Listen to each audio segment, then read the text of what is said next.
Assalamualaikum warahmatullahi wabarakatuh. Alhamdulillahi rabbil alamin, wassalatu wassalamu ala sayyidina Muhammadin wa ala alihi wa sahbihi ajma'in. Subhanaka la ilma lana illa ma 'allamtana innaka antal alimul hakim. Shadaqallahul azim. Bapak Ibu yang saya hormati, bersyukur dengan ungkapan lafaz alhamdulillah, salawat dan salam kepada junjungan alam Nabi Muhammad Rasulullah sallallahu alaihi wasallam. Allahumma salli ala sayyidina Muhammad wa ala ali sayyidina Muhammad. Mudah-mudahan kita layak menjadi umat yang mendapat syafaat, amin ya rabbal alamin. Bapak Ibu yang saya hormati, kita melanjutkan kajian rutinitas kita dalam topik As-Siratun Nabawiyah, perjalanan hidup Rasulullah sallallahu alaihi wasallam. Masuk kita kaji hari ini adalah Islamnya sahabat Nabi yang bernama Abu Bakar As-Siddiq. Dalam kitab Ashabur Rasul, kitab ini ditulis Al-Imam Muhammad Al-Misri, halaman 50 sampai 52. Beliau mencatat nama lengkap Abu Bakar As-Siddiq adalah bernama Abu Bakar bin Abu Quhafah Utsman bin Amir bin Quraisy Al-Taimi, bahwa disebutkan saat itu Abu Bakar As-Siddiq mengakui keislamannya dan dibuktikan karena keimanannya di usia Abu Bakar dalam riwayat disebutkan 38 tahun. Walaupun ada yang mengatakan di usia Abu Bakar saat itu usia 36 tahun. Bahwa Abu Bakar pernah meyakinkan kepada sahabat-sahabatnya, walau Islam saat itu belum diemban oleh Nabi, apa agama status oleh Abu Bakar? Abu Bakar mengatakan, "Ma sajadtu li sanamin qattun." Aku tak pernah sekalipun sujud kepada berhala. Sekalipun tak pernah. Makanya keislaman Abu Bakar itu murni. Walau beliau mengakui keislamannya dibuktikan oleh imannya, diakui oleh Rasulullah, tapi sebelum dia pun masuk Islam, dalam sejarah dibuktikan dia tak pernah sekalipun dalam hidupnya menyembah berhala sekalipun. Dikisahkan dalam kitab Ashabur Rasul ini, Muhammad Al-Misri menceritakannya, ketika Abu Bakar meranjak balik, ayahnya bernama Abu Quhafah membawa Abu Bakar ke sebuah ruangan yang miliknya oleh orang tuanya yang sudah tersusun berhala. Maka ayahnya memperkenalkan Tuhan yang ada dibuat dalam kamar tadi. Apa kata ayahnya? "Hajihi alihatuka summal awala." Wahai Abu Bakar, inilah Tuhanmu yang maha tinggi, maha mulia. Makanya mendekatlah dan yakinilah inilah Tuhan yang pantas kau sembah. Apa kata Abu Bakar? Abu Bakar mendekati berhala yang ditunjukkan ayahnya tadi. "Inni ja'i'un." Wahai berhala, aku lapar. "Fa'atu amni ta'ma bizabli." Wahai berhala, aku lapar, tolong ambilkan kepadaku roti. Jadi didekatinya berhala tadi, lalu dia coba berhala yang ditunjukkan ayahnya tadi, aku dalam keadaan lapar. Makanya aku ingin makan, kasih makanan sama aku wahai berhala. Faqultu inni 'arin fa'aksini falam yajibni. Maka saat itu berhala itu tak menjawab sama sekali.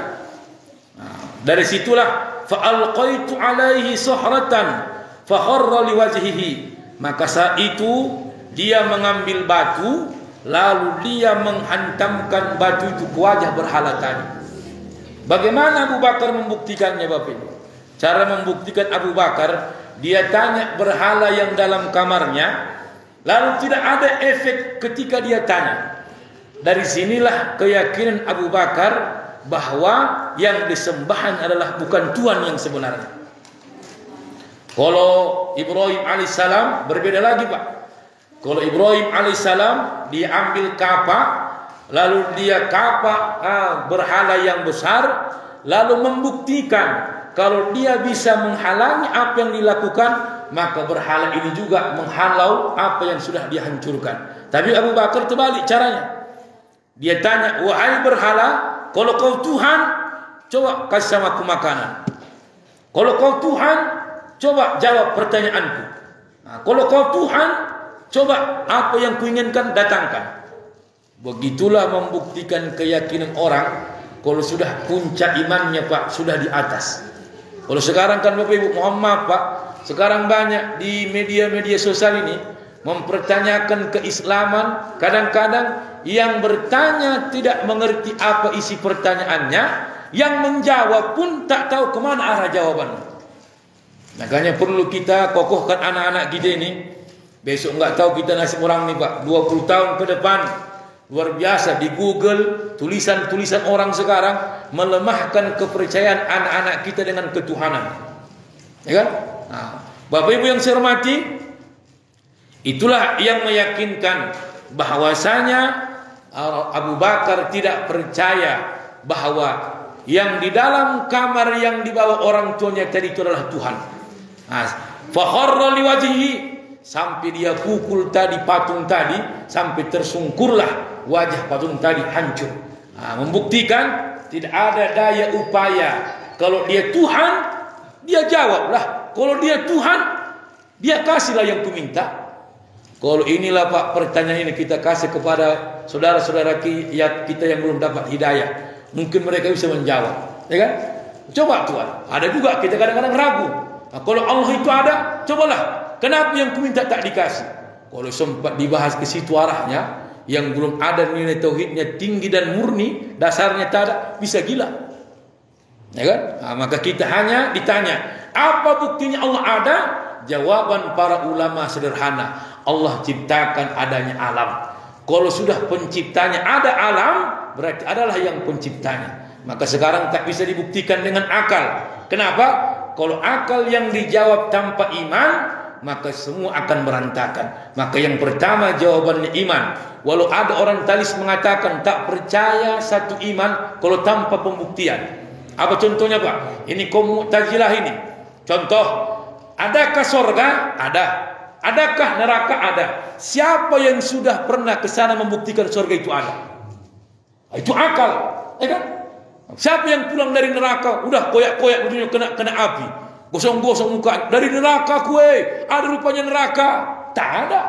Nah, karena imanlah yang menunjukkan dari semua wahyu yang diterima Nabi dituangkan dalam Al-Quran, jawabannya iman. Kalau akal membuktikannya, tak sampai akal kita ke sana, karena akal terbatas. Sama lah dengan Abu Bakar, betul juga ya. Di bawah ini Tuhanmu, kata yang tadi, hadhihi alihatuka, ini Tuhanmu hai Abu Bakar. Abu Bakar bertanya, kalau ini Tuhanku, coba dulu, inni ja'iun fa'at'amni, wahai Tuhanku, aku dalam keadaan lapar, kasihlah aku makanan, ya kan? Nah, makanya saat itulah Abu Bakar percaya iman, percaya dengan Allah. Kenapa? Yang dilihatnya Tuhan tak bisa bergerak, Tuhan tak bisa menjawab, Tuhan yang dilihatnya tak bisa berbuat apa-apa. Maka imannya menjawab, bukan ini Tuhan yang sebenarnya. Makanya anak-anak sekarang Pak, kalau mengaji-ngaji tauhidnya udah hilang Pak. Maka dulu guru-guru kita dulu, yang pertama Allah cabut ilmu itu adalah ilmu ketuhanan. Kenapa? Orang tak merasa penting, ya kan? Orang tak merasa penting. Bapak Ibu yang saya hormati, nah, kita lanjutkan ini kajian sirah Nabawiyah, kita bahas sejarahnya saja. Nah, apa gelar Abu Bakar Siddiq? Abu Bakar gelarnya dalam riwayat disebutkan pertama Atiq. Kenapa digelar Atiq? Nah, Rasulullah sallallahu alaihi wasallam bersabda, "Man sarrahu ay yanzuru ila atiqin minan nar falyanzur ila hadza." Kata Nabi, barang siapa yang ingin melihat Atiq atau yang dibebaskan dari api neraka, maka pandanglah orang ini. Maksudnya apa? Rasul mengatakan ujung kalimat nama Atiq di ujung nama Abu Bakar, karena Abu Bakar adalah orang yang Allah bebaskan salah satu dari siksa api neraka. Apa kelebihannya? Kata Nabi, kenapa dibebaskan Allah dia dari api neraka? Sahabat yang paling banyak membebaskan budak hartanya habis untuk membebaskan budak di masa Nabi, Abu Bakar As-Siddiq. Luar biasa, Pak. Makanya salah satu dakwah Nabi kepada Abu Bakar adalah target beliau, sahabat sejati, harta dia korbankan untuk dakwah Nabi. Itulah yang dikatakan, selalu saya sampaikan, Pak, kalau Rasul bersahabat kepada Abu Bakar mengorbankan hartanya untuk Nabi karena sahabat. Tapi orang sekarang mengorbankan sahabatnya karena harta. Itulah bedanya, Pak. Nah, makanya gelar kedua Abu Bakar adalah As-Siddiq. Kenapa Abu Bakar digelar As-Siddiq? Nah, setelah peristiwa Isra wal Mi'raj yang dia lakukan oleh Rasulullah sallallahu alaihi wasallam, kafir Quraisy tak percaya dengan keajaiban yang luar biasa. Kenapa? Tak bisa dipercaya berangkat malam sebelum subuh sudah sampai dengan perantaraan seperempat malam putaran dari Masjidil Haram sampai ke Masjid Aqsa. Bagaimana mungkin? Akal tak mungkin. Naik pesawat saja tak bisa, tak ada pesawat, naik onta berbulan-bulan. Tapi karena iman, wahyu, kalam Allah yang membuktikan karena kekuasaannya, hanya beriman yang bisa menjawab kalau itu terjadi. Makanya saat itu apa? Inna sahibaka yaz'umu annahu asra bihi ilal masjidil aqsa fil lailal madiyah. Maka orang-orang mendatangi Abu Bakar, saudaramu, kawanmu mengaku-ngaku telah melaksanakan perjalanan dari Masjidil Aqsa dalam satu malam dengan waktu yang sama, dengan hari yang sama, dengan waktu yang tidak lewat dalam satu malam. Maka apa?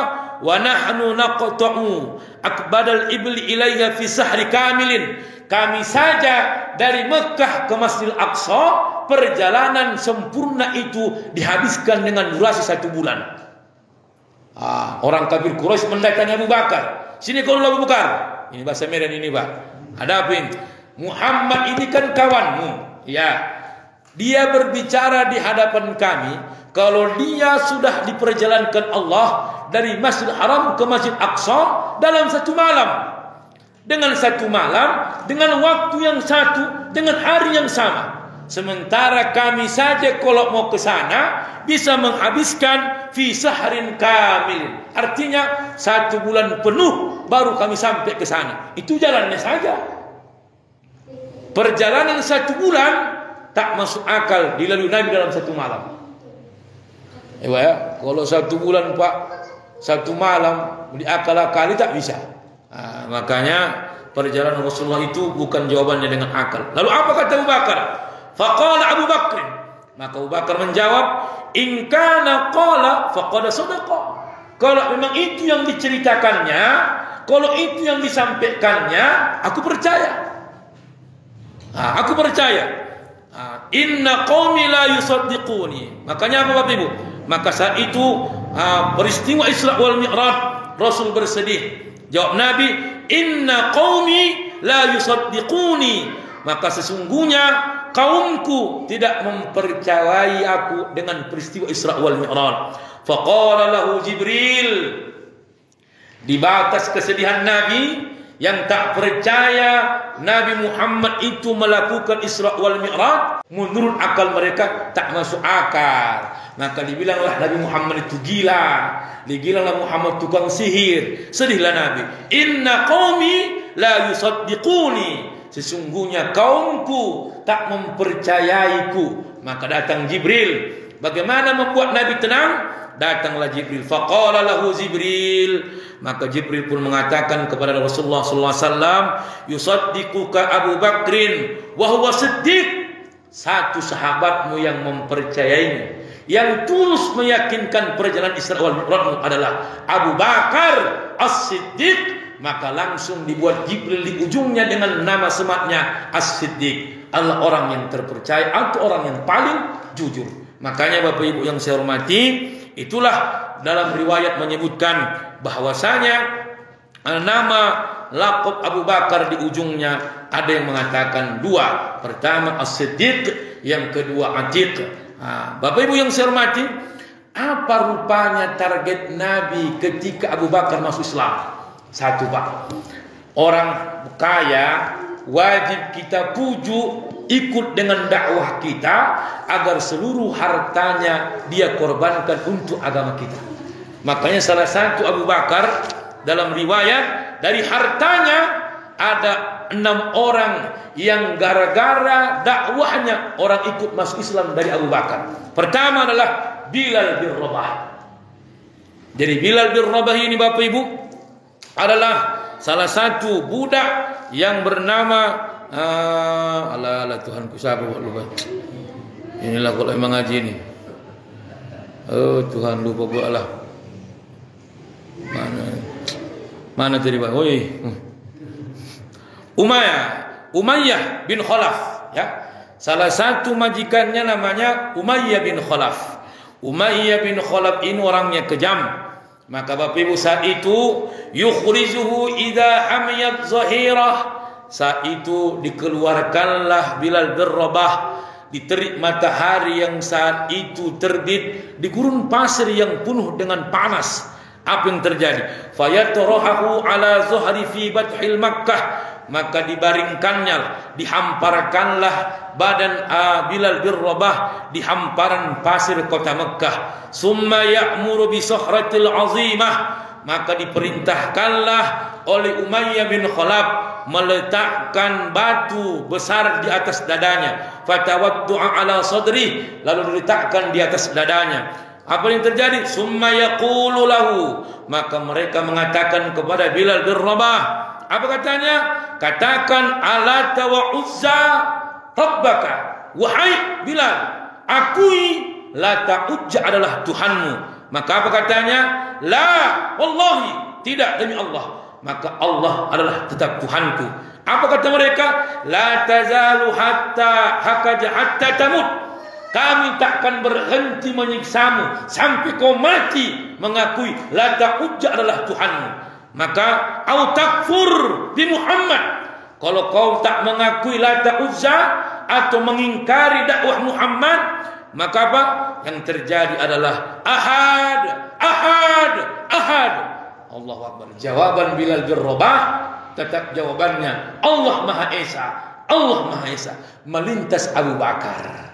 Ditanyanya Umayyah bin Khalaf, Bilal bin Rabah ini Bapak Ibu salah satu yang berkulit hitam, yang saat itu suaranya indah, yang diyakinkan Nabi sebagai seorang muazzin. Jadi muazzin Nabi itu Bapak Ibu di Madinah 2 orang. Ummi Maktum itu orang yang buta, satu lagi Bilal bin Rabah. Tapi riwayat mengatakan ketika sebelum masuk sholat ada yang mengatakan Bilal yang membangunkan. Ada juga yang mengatakan Ummi Maktum yang membangunkan. Sholat ketika Muhammad waktunya baru Bilal bin Rabah azan. Jadi dulu Pak azan itu 2 kali kan? Allahu Akbar, Allahu Akbar. Itulah wanti-wanti untuk masuk waktu sholat subuh. Begitu waktu sholat subuhnya datang, barulah Bilal. Bapak Ibu, ketika itu datanglah melintas Abu Bakar As-Siddiq. Lalu dia bertanya, wahai Umayyah bin Khalaf, bebaskanlah Bilal bin Rabah. Berapa harganya Pak? Dalam riwayat kitab ini disebutkan 5 uqayyah. 5 uqayyah itu, 1 uqayyah itu disebutkan 1 uqayyah itu diperkirakan 12 dirham atau dalam 28 gram. Kok dihitungkan 1 gram 28 gram kali 5 berapa Pak? Siapa yang jualan di sini Pak? Berapa? 180. Kalau 180 140 gram. Kalau 5 uqayyah, 1 uqayyah 28 gram kali 5 berarti 140 gram. Kalau diduitkan sekarang Pak, 1 gram kita buat emas berarti hampir 140 juta. Satu budak dibayar Abu Bakar Siddiq. Makanya perlu kita orang-orang kaya ini Pak, mohon begitu. Sini nih. Kau masih Islam kau ya? Kau bayar sekolah kau. Ini makan kau. Seharusnya begitu orang kaya ini. Itulah karakter-karakter orang kaya yang perlu kita doakan di daerah-daerah kita ini mau berjuang untuk agama Allah. Maka saat itu apa yang terjadi? Allahu Akbar. Tengoklah, begitu dibebaskan Abu Bakar Siddiq Bilal bin Rabah, lalu dia datangi Abu Bakar. Apa katanya Bapak Ibu? Faqala Maka Abu Bakar Bilal bin Rabah berkata, "Ya Abu Bakrin, in kunta a'taqtani lillah, fada'ni hatta a'mala lillah." Wahai Abu Bakar, kalau niatmu memerdekakan aku karena Allah, izinkan aku bebas beramal karena Allah. Indah jawaban dia. Wahai Abu Bakar, kalau niatmu membebaskan aku dari perbudakan karena Allah, maka tolong bebaskan aku, izinkan aku sepuasnya bebas beramal untuk Allah. Tapi sebaliknya, wa in kunta innama aqtatani litattakhidni khadima. Tapi kalau niatmu membebaskan aku menjadi budak sebagai pelayanmu, kau pindahkan budak dari Umayyah bin Khalaf, kau beli aku menjadi budakmu, apa katanya? Fattakhisni, maka pilihlah aku menjadi budakmu. Begitu Abu Bakar, fabaka Abu Bakrin, menangislah Abu Bakar As-Siddiq. Waqala, dan dia mengatakan kepada Bilal bin Rabah, innama aqtaqtuka lillah, sesungguhnya aku memerdekakanmu karena Allah. Fazhab fa'mal lillahi ta'ala. Pergilah kau wahai Abu Bilal, pergilah kau bebas beramal karena Allah. Beramallah kau karena Allah. Jangan kau jadikan aku sebagai, jangan kau berharap dan kau takut ku perbudak kau karena kau bebaskan budak dari Umayyah bin Khalaf. Dahsyatnya Pak Abu Bakar ini, ya kan? Seorang budak yang tahu diri, yang ngerti, datang dia baik-baik. Abu Bakar, udah kau bayar perbudakanku 5 uqayyah, lalu datang aku kepadamu. Kalau niatmunya kau bebaskan aku karena Allah, maka bebaskanlah aku beramal karena Allah. Kalau niatmu membebaskan aku karena ingin jadi budakmu, tak apa-apa, ku pilih aku menjadi budakmu. Tapi kata Abu Bakar, dah, niatku membebaskanmu dari perbudakan karena Allah, maka pergilah kau sekarang, bebaslah kau, pergilah kau sepuas-puasnya, beramallah karena Allah Subhanahu wa taala. Maka Bapak Ibu, saat itu datanglah ayah daripada Abu Bakar, Abu Quhafah. Apa katanya? Qala Abu Quhafah libni Abu Bakrin. Maka berkatalah ayahnya Abu Bakar, Abu Quhafah, kepada Abu Bakar. Apa katanya? Ya bunayya, wahai anakku, inni araka taqtatiqu riqaban di'afa. Aku melihat kau suka kali menolong orang-orang budak, memerdekakan budak, menolong orang-orang lemah. Apalagi falau annaka iz fa'alta aqtaqta rijalan julda, kalaulah yang kau merdekakan itu seseorang yang kuat, apalagi yamna'uka wa yaqumuna kadunak, maka saat itulah apa yang terjadi, maka dia pasti siap menghadangmu, siap menjagamu. Tapi apa kata Abu Bakar? Qala, Abu Bakar menjawab, ya abati, wahai ayahku, inni innama uridu ma uridullah.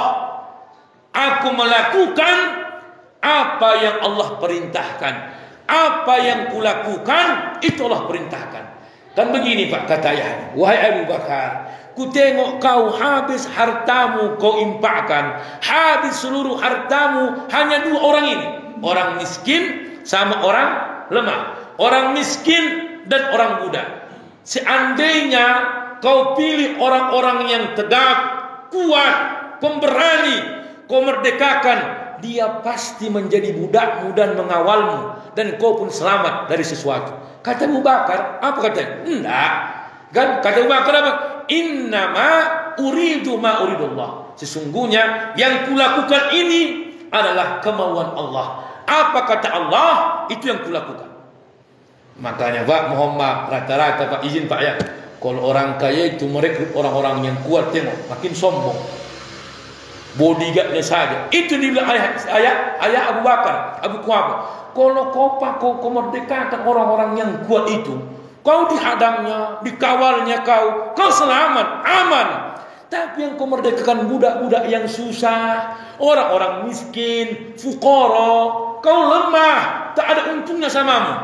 Tapi Abu Bakar menjawab, memang tak ada untungnya samaku, tapi inilah yang diperintahkan Allah, hal yang harus kulakukan. Makanya Pak izin, kalau orang yang lemah ketika tak punya apa-apa masuk dakwah kita, itulah orang yang paling taat dalam beragama. Maka lihat orang-orang yang mohon maaf dari orang mafia, mantan preman kelas kakap, begitu dia taubat lebih taat daripada orang yang baik dari kecil sampai tua sekarang. Jangan sepele. Makanya saya pernah ikut Muhammad gabung berapa hari dengan jamaah tabligh. Pas wudu buka baju orang tua, emak tato semua Pak. Tato, wah ada gambar naga, sebelah kiri lambar ular sawah, pokoknya ular dah semua. Kiri kanan ular. Tapi Muhammad, itulah perlunya kita orang-orang begini masuk hijrah. Jadi jangan jengkali masa baik orang lain Pak. Hari ini boleh jadi dia mafia, kelas berat, penjudi, perampok, penarkoba. Tak tahu datang hidayah Allah. 1 hari lagi, 2 hari lagi mau wafat, Allah kasih hidayah. Bisa-bisa taubatnya diterima Allah Subhanahu wa taala. Jangan pernah kita risih melihat orang lain. Tahu kawan, berat. Berawal aja yang gini enggak terima Allah, baik kawan, berat ini. Mana tahu kita? Allah yang Maha Pengampun, Allah yang Maha Pemaaf segala dosa hambanya. Makanya kata Allah dalam hadis kursi, ya ibna Adam, law balaghut junubuka ananas sama, summa astaghfartani ghafartu laka wala ubali. Hai anak Adam, kalau kau minta ampun datang kepadaku, walau dosamu yang kau bawa seisi langit, ghafartu laka wala ubali, ku ampuni dosamu, aku tak peduli. Makanya tak risih. Tak risih. Makanya Bapak Ibu yang saya hormati, itulah pujian, itulah bagaimana bentuk dermawannya Abu Bakar kepada Rasulullah. Ketika hijrah dari Mekah ke Madinah, ontanya dia kasih, makanan pernikahan dia siapkan. Bahkan ditanya Nabi, wahai Abu Bakar, berapa harga ontamu ini wahai Abu Bakar? Abu Bakar sedih, ya Rasulullah, jangankan harta ontaku yang kukasih, nyawaku kau minta kukasih. Apa enggak dahsyat Abu Bakar itu Pak? Luar biasa itu. Karena Rasulullah enggan, terlalu banyak harta Abu Bakar habis untuk Nabi. Ditanyanya, berapalah harga ontamu ini? Abu Bakar marah, janganlah ya Rasul. Jangankan onta ini kau minta, nyawaku kau minta ku kasih. Begitulah cintanya Abu Bakar kepada Nabi. Maka ketika mau masuk Gua Hira, apa katanya? Ya Muhammad, wahai Muhammad, la tadkhul qabla adkhul. Jangan kau masuk dulu ya, sebelum aku masuk duluan. Fa in kana fi shay'in asabani. Kalau ada sesuatu di dalam nanti terjadi, biarlah aku korban pertama. Allahu Akbar. Ada enggak sahabat gitu Pak? Kalau kita kau ajalah masuk, dikorbankan nyawa satu ular, baru masuk di belakangnya. Itulah zaman sekarang. Nanti kalau mau ke laut Pak kan, siapa duluan disuruh? Awal tenggelam ke laut, baru tengok-tengoknya, tahankan kau. Udah gini-gini baru pergi dia. Abu Bakar tak begitu. Biarlah aku korban duluan ya Rasul. Kalau ada sesuatu terjadi di dalam, asabani, biarkan aku yang korban pertama. Beratlah Pak. Maka wajarlah apa pujian Nabi kepada Abu Bakar Siddiq. Masya Allah, pujian Nabi, ma ahadun a'zamu indi yada min Abi Bakrin wa asani bi nafsi wa malih wa ankihni ibnatahu. Tidak ada manusia yang paling banyak jasanya dari sahabatku, hanya Abu Bakar. Apa jasa Abu Bakar? Apa kata Rasulullah? Nyawanya dikorbankannya, hartanya dihabiskannya. Wa angkahni ibnatahu. Anaknya pun dinikahkannya sama aku. Allah Akbar. Bayangkan itu Pak. Kata Rasulullah, tidak ada manusia paling berjasa di dunia ini yang kujumpai, kata Nabi, hanya Abu Bakar. Kenapa? Hartanya, nyawanya, jiwanya dia korbankan untukku. Hartanya dihabiskan untukku. Wa angkihni ibnatahu. Bahkan anaknya disuruhnya agar kunikahi. Ada orang begini Pak. Oh beratlah. Beratlah Pak ya. Makanya musim-musim politik ini Pak, jangan tertipu. Bentarnya ketawa, besok dia nyucuk dari belakang. Ya kan? Makanya anaknya, siapa anak Abu Bakar yang dinikahkan kepada Nabi Pak? Yaitu adalah Aisyah yang usia belia ditawarkan Rasulullah, ya Rasulullah nikahilah anakku. Apa fungsi terbesar kenapa Rasul menikahi Aisyah? Salah satu wanita tercerdas di masa Rasulullah adalah Aisyah. Setiap apa yang dilakukan Nabi di rumah, maka langsunglah Aisyah menceritakannya. Itulah sumber hukum yang terpaut segala tindak tanduk yang dilakukan Nabi, biologis, bagaimana berkeluarga, bagaimana haid, nifas, seluruhnya Aisyah yang menceritakannya dan Rasul yang menjelaskannya. Itulah perlunya perempuan itu cerdas.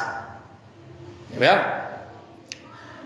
Hadis yang selanjutnya an Sa'id Al-Khudri.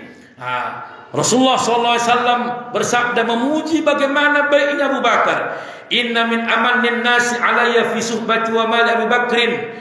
Sesungguhnya orang yang paling berjasa sahabatku adalah dari hartanya seluruhnya adalah Abu Bakar As-Siddiq. Lau kuntu muttakhijan khalila ghairu rabbi la attakhadtu Abu Bakrin. Seandainya boleh memilih kekasih selain Allah, akan kupilihlah Abu Bakar sebagai kekasihku.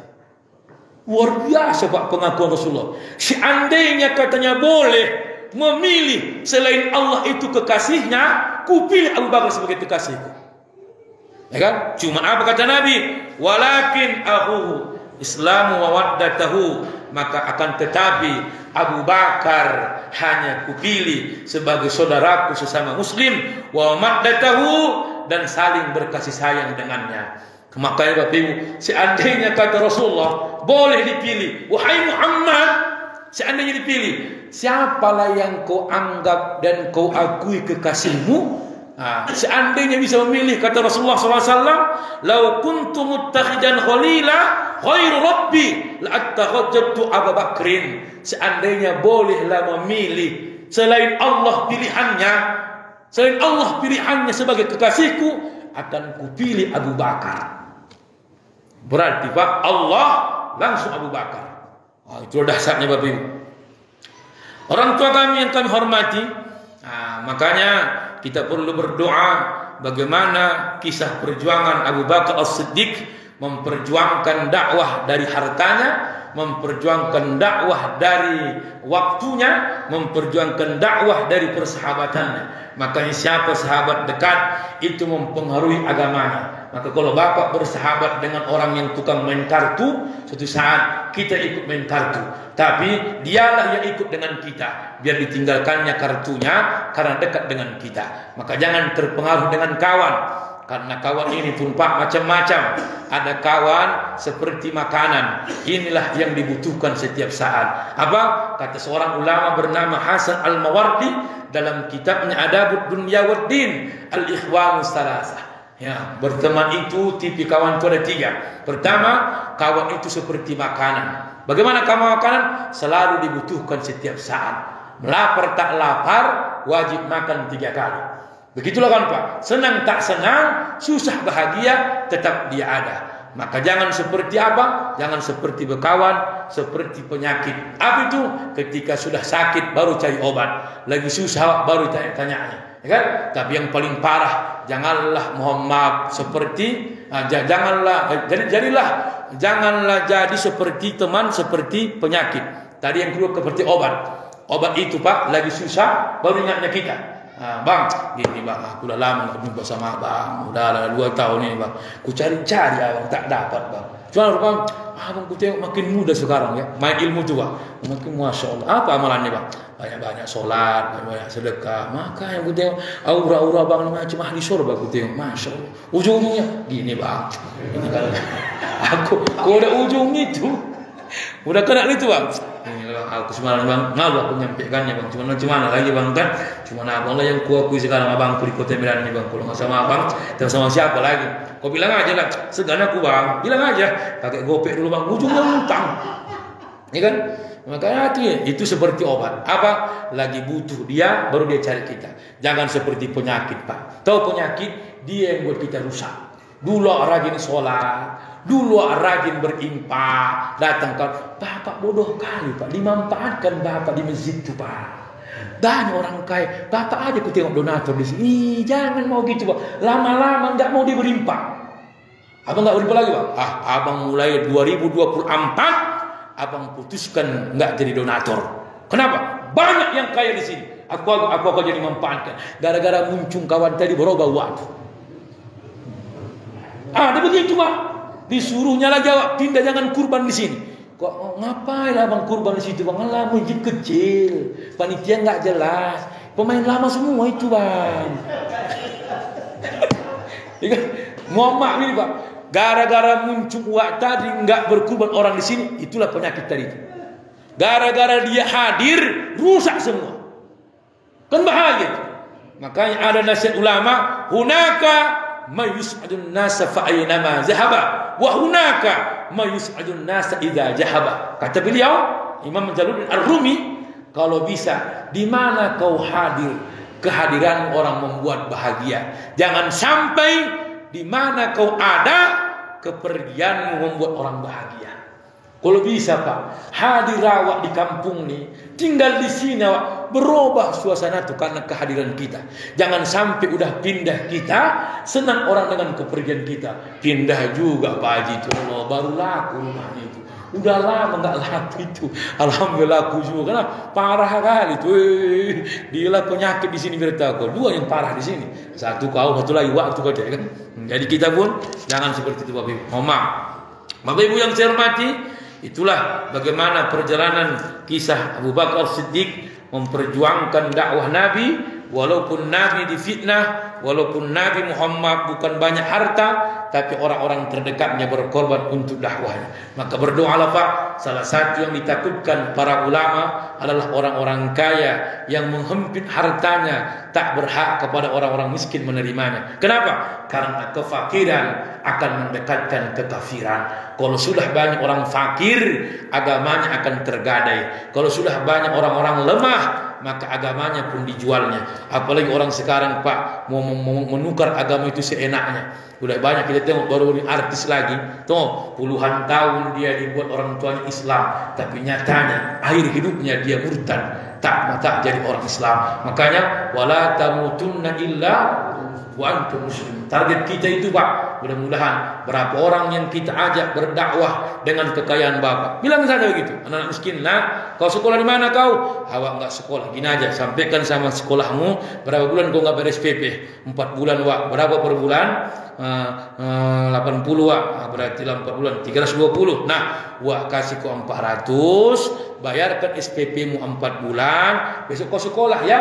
Itulah dakwah tadi dari hartanya, selamat anak-anak yang putus sekolah. Makanya Pak izin, orang kaya itu kalau dia pelit, ada doanya setiap terbit matahari didoakan malaikat. Apa doanya? Allahumma a'ti mumfikan khalafa wa mumsikan talafa. Orang kaya kalau pelit menahan hartanya, malaikat berdoa sama Allah, ya Allah, gantilah harta orang yang berimpak hari ini. Wa mumsikan talafa, binasakanlah hartanya yang menahannya hari ini. Setiap pagi terbit matahari sampai terbenam matahari, kalau dia orang kaya berimpak dengan hartanya, malaikat meminta agar diganti Allah harta yang diberikannya. Tapi kalau orang kaya tadi menahan hartanya, malaikat berdoa, binasakan saja hartanya ya Allah, karena tak boleh nikmati orang lain. Macam mana caranya Pak? Sederhana. Caranya memang tak boleh dicicip orang hartamu yang kau cari. Memang hartamu sendiri yang kau nikmati. Macam mana caranya? Anak bolak-balik tes polisi pantohir koyak 200 juta. Ya kan? Dah tes pantohir gagal koyak 200 juta. Tes pegawai negeri tak juga jebol. Udah mama dibelikan kereta, puah, hancur. Dibelikan mobil, digadaikan. Pindahkan kuliah ke Medan, tak siap-siap. Begitulah putaran itu Allah binasakan hartamu, karena tak boleh dicicip orang harta yang kau miliki. Itu dia Pak. Ya kan? Penyakit bolak-balik ke Penang, macam mana Pak? Ini Ustaz, macam bolak-balik ini Pak Ustaz. Kau mana dah? Alah Tuhan, kau dah bolak-balik Pak Ustaz. Ke Singapura sekali berangkat Pak Ustaz, 40 juta, lain lagi penginapan di sana Pak Ustaz. Alah Tuhan, kau dah menjual ya aku Pak Ustaz. Alah Tuhan. Orang Pak Ustaz, 4 ya Ustaz, ya Allah Rabbi, 20 pintu satu rumahku Pak Ustaz. Tinggal 10 Ustaz, enggak ada pintunya Pak Ustaz. Yang 10 lagi terjual sama pintu-pintunya. Satu lagi Pak, rumahnya yang terjual tinggal pintu. Coba, makanya di sini orang-orang kaya tengok Pak. Orang kaya, tengok Pak. Orang kaya dermawan itu mati pun dia jadi tanah, kenangannya indah. Ya kan? Siapa? Orang baik. Wah, di Baitur Rahman dulu. Ar-Rahman Pak ya? Ar-Rahman dulu. Oh, dia lagi. Luar biasa Pak. Cuman itulah enggak sama anaknya. Pasti gitu Pak. Ayahnya royal, anaknya parah kali. Wih, Pak, jangankan uangnya kau minta, dosanya nggak dibagi. Bapak minta tolong Pak ya. Kalau bapak yang kaya ini, tolong nasihatkan sama anak bapak. Nah, ya, ayah di Ar-Rahman ini udah sekian tahun jadi donatur. Tak banyak yang tiap bulan. Paling banyak lah 300.000. Besok kalau ayah tak ada lagi, walaupun nama kau udah nggak ada, orang itu minta, kau lanjutkan ya. Itu baru wasiat. Kita kadang-kadang kaya untuk diri kita, tak dilanjutkan anak-anak kita. Habis terhenti Pak. Bapak, biar tahu ambulan ini umur itu, ambulan dari dia. Ini dulu sebenarnya ini keramik dari dia itu. Memang bapak itu memang begitu, memang mulutnya kayak gitu memang. Cuma ngadir. Biar wajar lah orang kaya, agak lantam sedikit. Begitu memang orang kaya Pak kan. Orang kaya itu begitu. Dia tahu, kalau nggak ada aku nggak jadi masjid ini, dia tahu nggak apa-apa. Yang penting jadi masjid itu. Ya kan gitu aja lah Pak. Maka minta tolong bapak-bapak orang tua kami, mohon maaf ini Pak, macam pengajian nih kan, udah agak goyah uang saldo, panggil Pak Bendahara. Pak Bendahara, cuma dong saldo kita kan Pak sekarang kan pengajian kan 4 kali malam Selasa. Contohnya nih, gini aja Pak, 2 pengajian dari saya. Ini contohnya nih Pak, contoh. Macam ini kan kuceramah kali ini Pak, kan keluar 2 kue kan, apa yang bilang ini Pak? Setahun yang lalu sampaikan itu. Kalau bapak orang kaya, bapak kasih orang yang mendengarkan majelis taklim ku makan lagi kuenya, ku bawa ke rumah dimakan biniku sama keluarga, itulah pahala bapak. Alhamdulillah diamalkan, dapat kue sama roti ku tengok malam ni. Aku dah alhamdulillah dapat juga. Dakwah itu juga begitu. Kalau enggak digugah orang kaya itu enggak terbuka hatinya. Bukan dia pelit, cuman dakwah kita belum masuk di hatinya.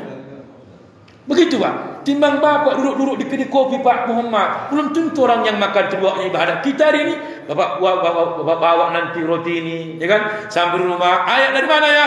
Pengajian malam Selasa, malam Rabu. Dapat roti ya? Iya. Baru inilah, alhamdulillah, bertahun-tahun pengajian di Ar-Rahman, barulah kejadian baru ada roti. Biasanya nggak ada. Biasanya aqua gelas Pak kan? Sekarang aqua botol. Agak ada peningkatan. 2024 besoknya ini. Begitulah pula, ya kan?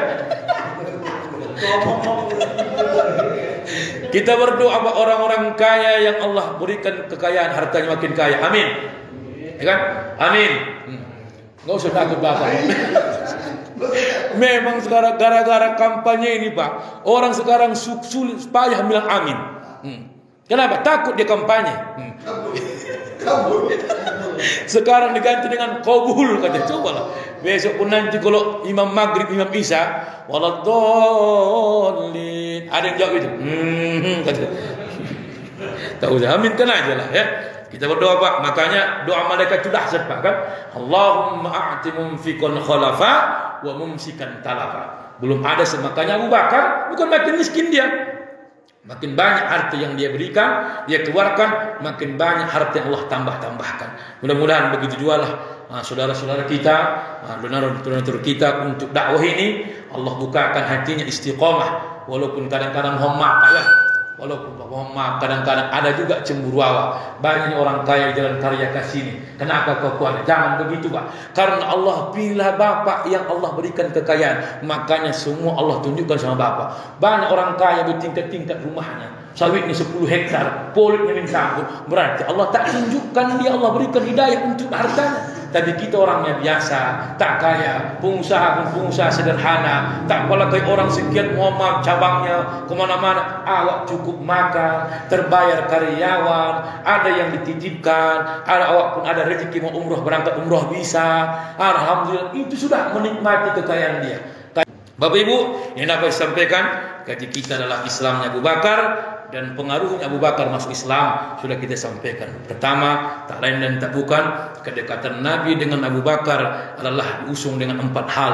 Pertama, jiwanya dia korbankan, hartanya dia keluarkan, waktunya dia luangkan, anaknya dia nikahkan. Itulah pujian Nabi kepada Abu Bakar. Tidak ada manusia yang paling banyak jasanya dalam diriku, hanya Abu Bakar As-Siddiq. Dan seandainya dipilihkan selain Allah memilihkan itu sebagai kekasihku, akan kupilih Abu Bakar Bakar sebagai kekasihku, tapi Allah lah kekasih Allah, kekasih Allah Subhanahu wa taala tetap diucapkan dengan kalimat bahwa Habibullah, kekasih Allah, pengakuan Nabi terhadap Allah dan Rasulullah mengakui sahabat terbaiknya Abu Bakar Siddiq.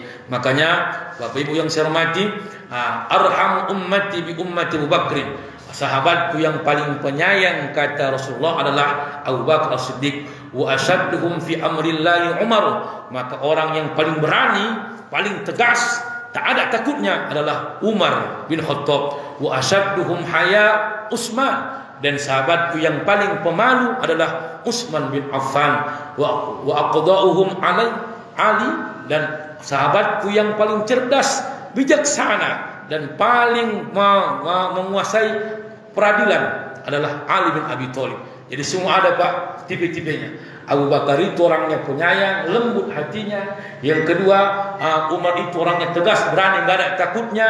Utsman itu orangnya pemalu, Ali itu orangnya cerdas. Begitulah tipe-tipe sahabat Rasulullah sallallahu alaihi wasallam. Allahu a'lam bissawab. Assalamualaikum warahmatullahi wabarakatuh.